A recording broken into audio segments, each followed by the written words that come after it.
This is Kupuna Connections, brought to you by Kapi'olani Community College's Kupuna Education Center.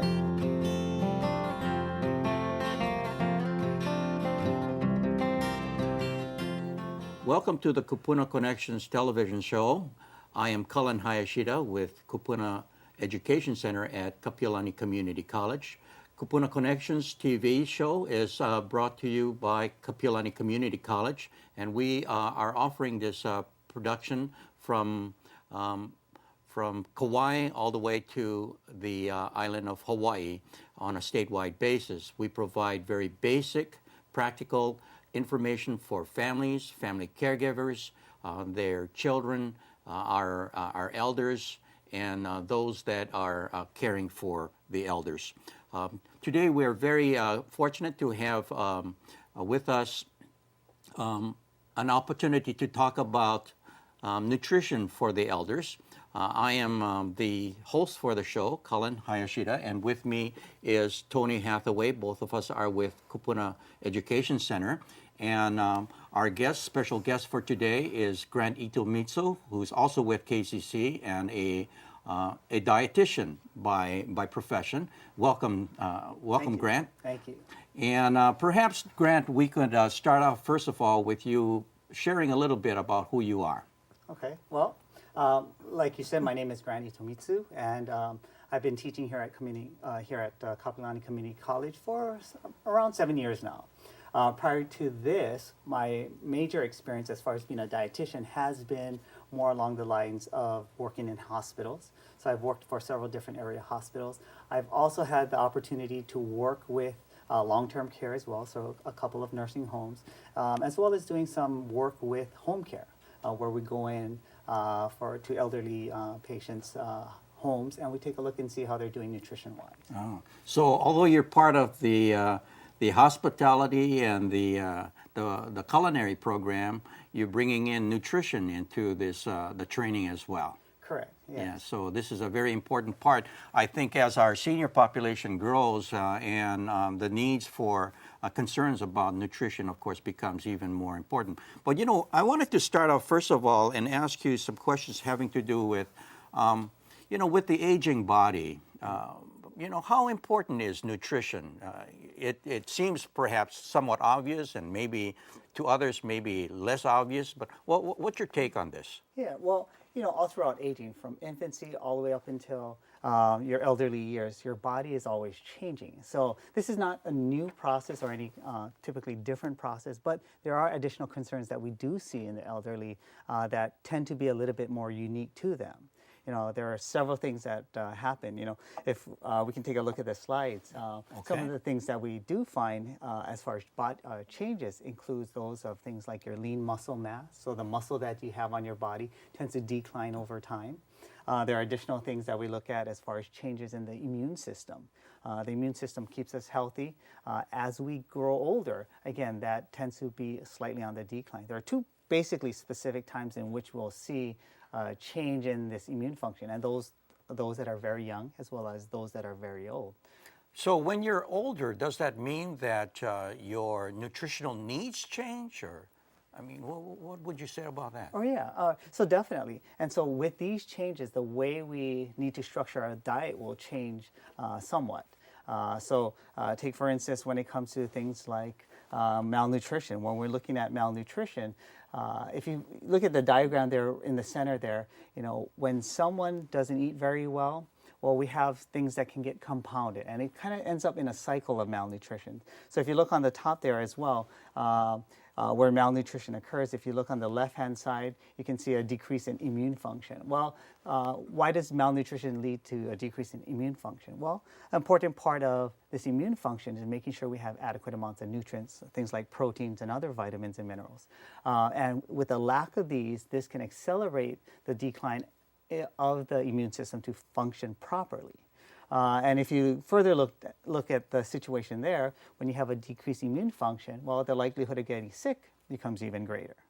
And with the likelihood of becoming sick, we also have to use medications to help treat that. All those different processes, when you're sick, do you ever feel like eating? Not necessarily. So again, that can further worsen malnutrition as well. I see. So what would be considered good nutrition for an older adult? Well, good nutrition, and it's quite interesting. When we look at nutrition overall, from when we're very young to very old, good nutrition is basically the same. It really doesn't change that much. There are certain nutrients, yes, that we do have to focus on in the elderly population, but the general concepts that, when you're a little kid, you hear parents always saying things you should eat, eat more vegetables, eat more fruits. Those are things we still try to focus on in the elderly population.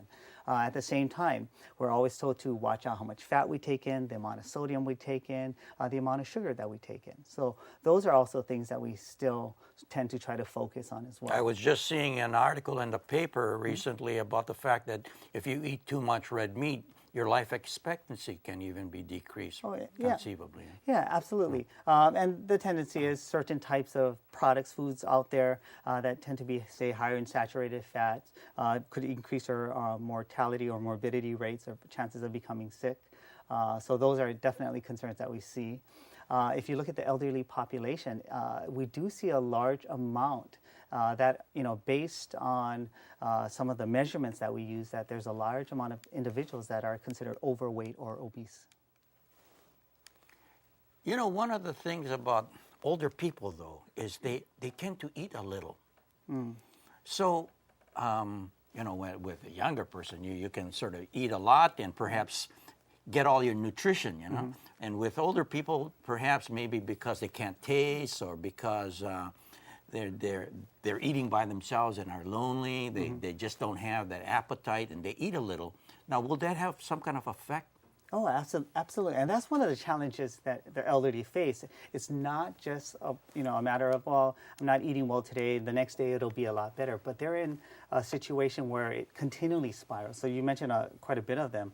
When people don't eat adequate amounts, again, over time it can add up. It could lead to things like weight loss, again, increase their likelihood of getting sick, increase their likelihood of becoming weak as well. And those are all factors that can affect how they purchase foods, how they go about cooking foods, and overall health in general. So, when we look at people that have a very small intake, what we try to do a lot of times is try to find unique ways to get them to eat a little bit more. Sometimes it's with more smaller, more frequent meals, trying to get them to eat a little bit more. Sometimes it's by increasing their activity. A lot of times when people have increased activity, it will also stimulate appetite. But it is a challenge. It is a very big challenge that we face. Typically, as people get older, they do tend to eat a little bit less. Let's talk about some aspects of poor nutrition. I mean, are there certain things that we need to keep in mind or what we need to tell our viewers about what causes poor nutrition? Okay, well, there's probably a lot of different factors or facets that are involved with poor nutrition. Some of the things that we look at are things like our change in senses. Poor nutrition could be related to something like the taste of foods. We enjoy foods. We eat foods because they taste good. As people get older, again, some of their taste sensation changes, their smell also changes. So what we tend to see a lot of times is these elderly, they tend to migrate to foods that are very, very sweet or they're very, very salty. And of course, if they have problems such as diabetes, hypertension, that might not be the best option for them. But again, you're left also with, hey, if they don't eat foods, they have no enjoyment of food, their intake will also decrease. Yeah, so what are some of the factors that might come in to result in poor nutrition, you would say? Factor? Oh, yeah, I mean, are there things like, I guess, I don't know, is it finance that comes into play? Okay. Is it I'm not really certain, Okay, yeah. Well, there are other factors definitely, and you hit upon a big point there when it comes to finances. If you look at the U.S., if you look at the elderly population, those that are over age 65, roughly about 10% of the population actually live in poverty. So the ability to go out there in search of foods could be hindered quite a bit. If you think of it along the line as far as choices that they need to make. Well, if I'm on a fixed income and I have only a set amount of money, hey, what do I choose? Would I choose food? Do I choose medication? Do I find a place to live? So they're really strapped as far as being able to meet their nutritional needs because there are other factors in which their money has to go to. And a big question I always get is that why, what's the better choice? Should I get my medication or should I get food? Well, and that's a very difficult question to answer. A lot of times, if you have somebody who is diabetic and they're on diabetic medications, well, if they don't eat foods, well, their blood sugar is more than likely, well, it's a simple question here, a simple response here, but maybe their blood sugars are not going to go up as high. In other cases where they may need medications for their heart conditions, again, that might take predominance over food. So yeah, sometimes people can't drive to, I suppose, and they can't go and shop and buy proper food for their nutritional purposes. Yeah. Right. And here in Hawaii, I think we have a very strong family situation where a lot of people are dependent on each other. And the elderly are very much dependent on other people to help with their shopping. If they don't drive, they can't go to the market and purchase foods in large quantities. So, you don't see them going to Costco getting a 25-pound bag of rice. Because a lot of times they might not be able to drive, so it's not feasible for them to buy large quantity of foods, carry them with them, or even you might say they could take a taxi, but it comes back down to economics again. Is it something that's actually feasible for them? I've heard that dental health affects nutrition. How is that? Oh yeah, absolutely. With dental health, part of the process of getting nutrition in your body is being able to chew and swallow. And as people get older, they have problems with dentition. A lot of people will get even dentures. Dentures work fine, but one thing people will realize is that if you don't wear your dentures every day, your gums will change. So a lot of times what you'll have is people will put in their dentures. Sometimes they'll take it off. They'll leave it off for a couple of days, maybe a couple of weeks. They only put it on when they go out because they want to look good when they smile. But when they put it back on, they realize it doesn't fit the same way anymore. And by having it not fit very well, it causes pain while they're chewing. And so a lot of times what they'll do is they'll either, number one, they'll start to consume foods that are much softer in texture, much easier to chew, or they might forego their dentures and basically really start to choose foods that require minimal amounts of chewing. And with that, now you're limiting the amount of variety of foods that they can get. I have this one auntie that tells me that everything doesn't taste very good.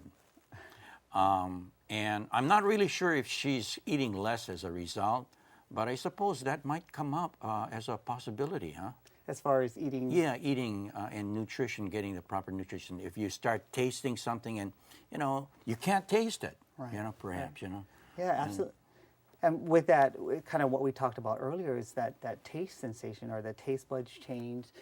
So, part of consumption of food is the enjoyment of food. And when they don't enjoy foods, obviously they lose interest in foods. And that can also lead to kind of that spiral of where malnutrition starts to occur more and more. Right. Yeah. Well, we've been talking about eating too little. What about when you eat too much? I mean, how can we eat the right foods so that we keep our weight under control and we still get the nutrients that we want? Right.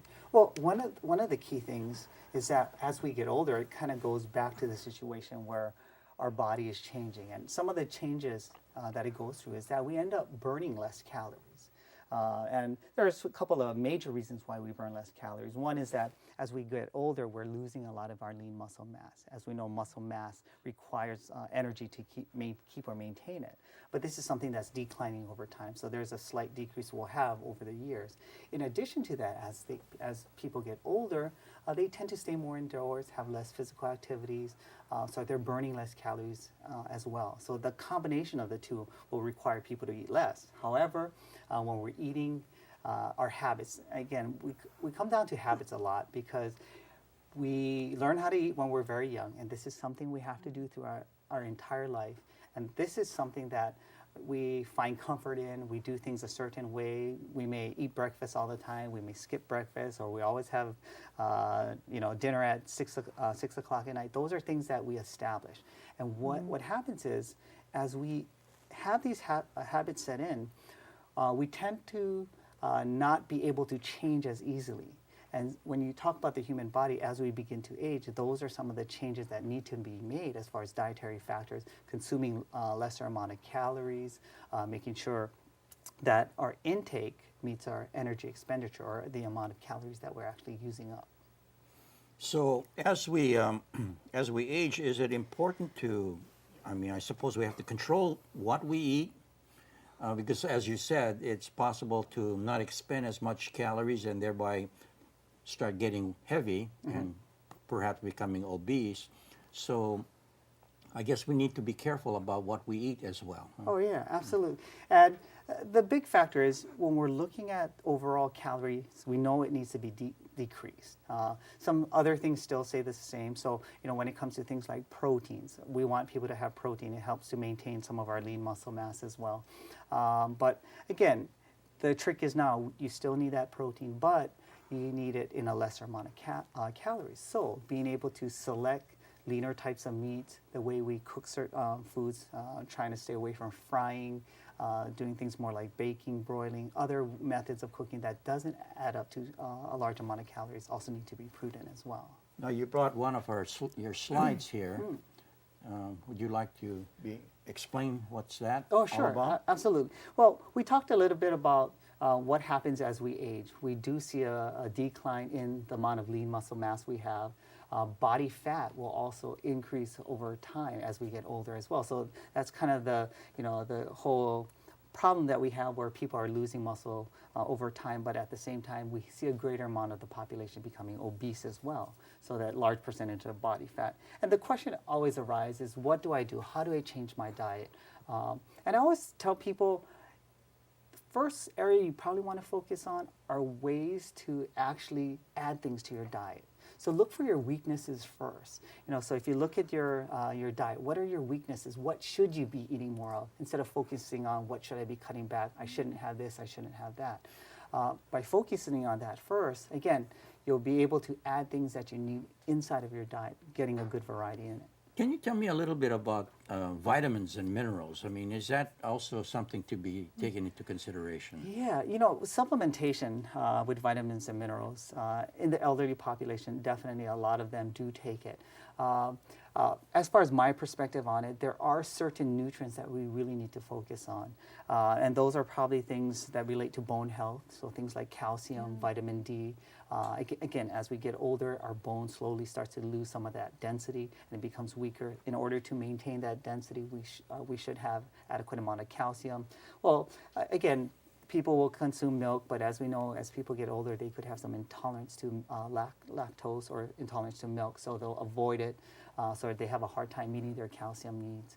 When it comes to vitamin D is an important part of being able to absorb and utilize calcium. So vitamin D, we can get it from the diet. There's limited amount of foods that contain them. A lot of times people get their vitamin D from sunlight exposure. Well, here in Hawaii, we're lucky. We got a lot of sunlight exposure. As long as you don't put on sunscreen. Too much sunscreen, right? That could block off some of it.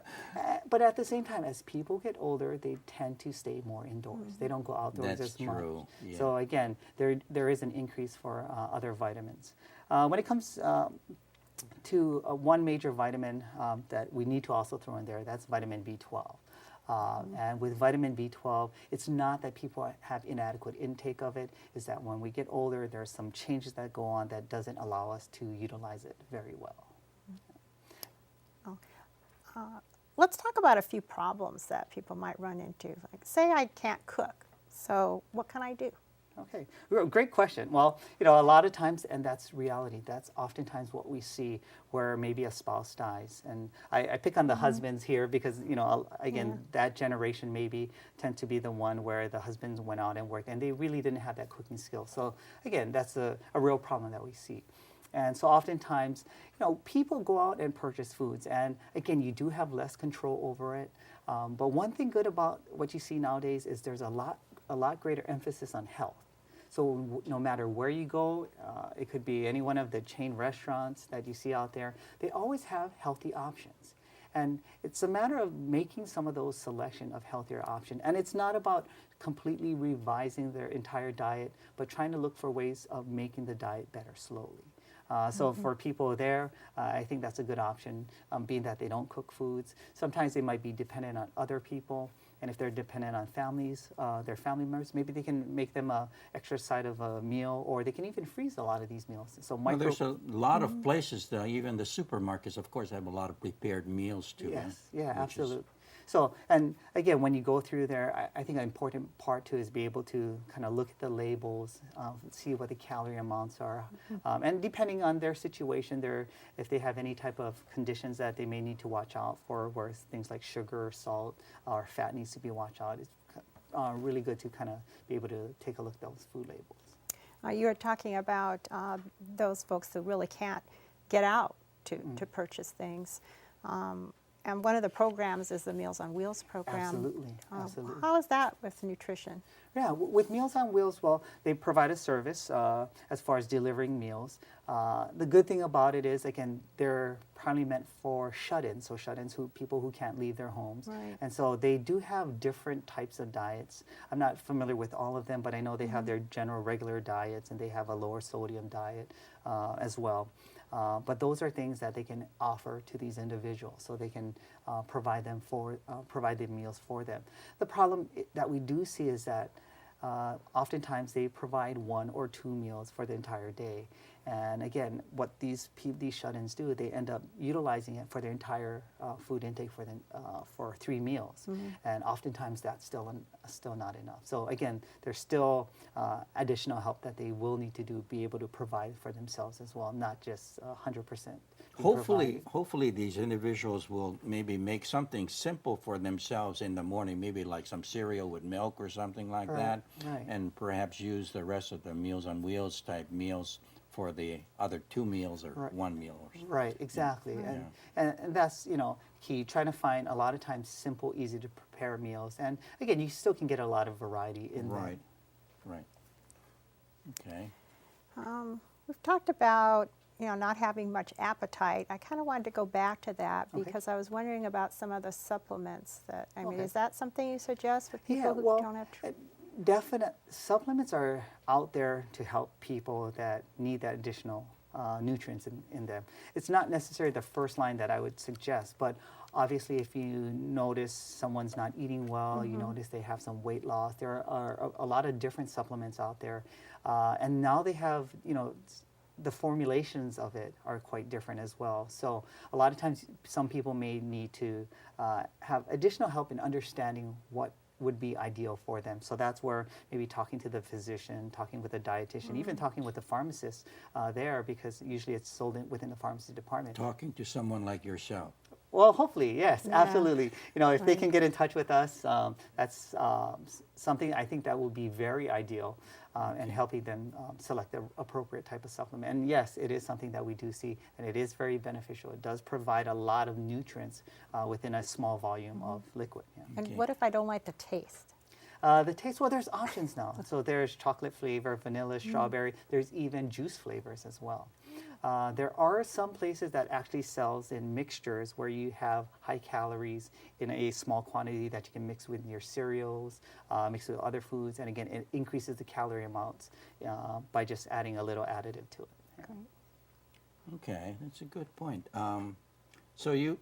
Let's say, there's also another problem with regard, and I think something that we had mentioned earlier with regards to this tension between having limited income and somehow having to decide between medicine or food. What do we do with situations like that? Yeah, and again, that's a really tough. Any suggestions? As far as suggestion-wise, well, probably the first suggestion I would make is definitely talk with your physician, definitely talk with your pharmacist about these things, because they need to know the realities of what people are going through. If they can't afford their medication, if they're, I see a lot of times people splitting their medication, trying to extend it.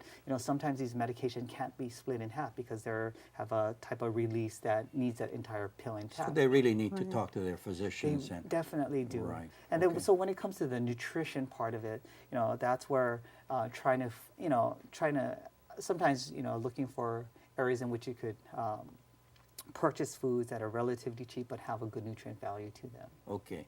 Now, we have just a little bit of time left, so I did want to ask you for one last recommendation to our viewers. You know, we've got our viewers who spent a whole half hour listening to you. Okay. And now, if they had one single message that they can take away with, you know, from this discussion, what would you tell them? Well, and I tell this to everyone, regardless of their age, is always try to be proactive with their choices.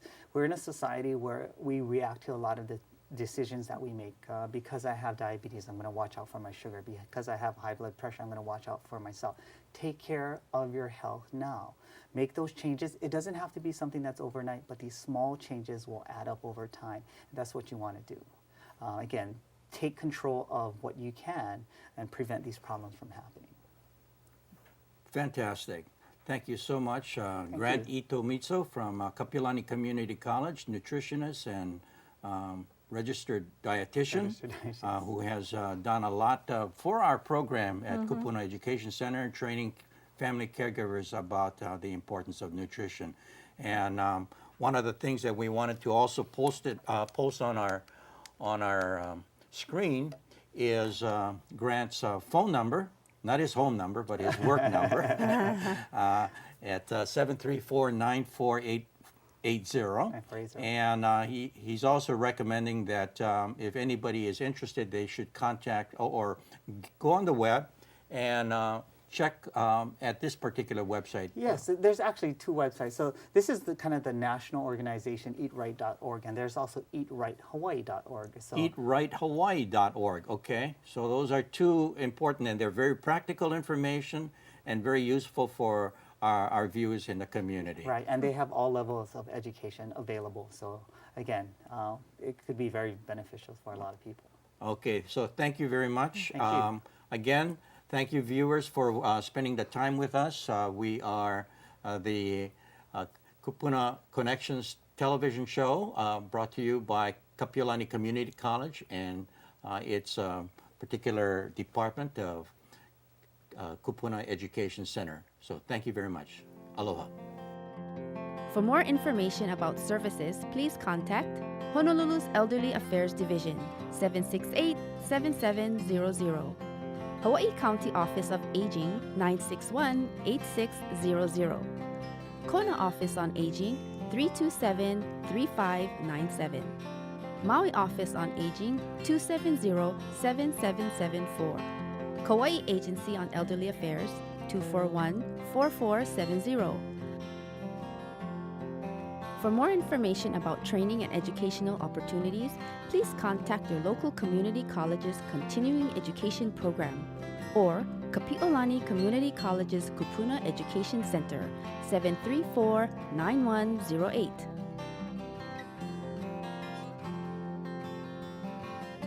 Mahalo and thank you for watching Kupuna Connections.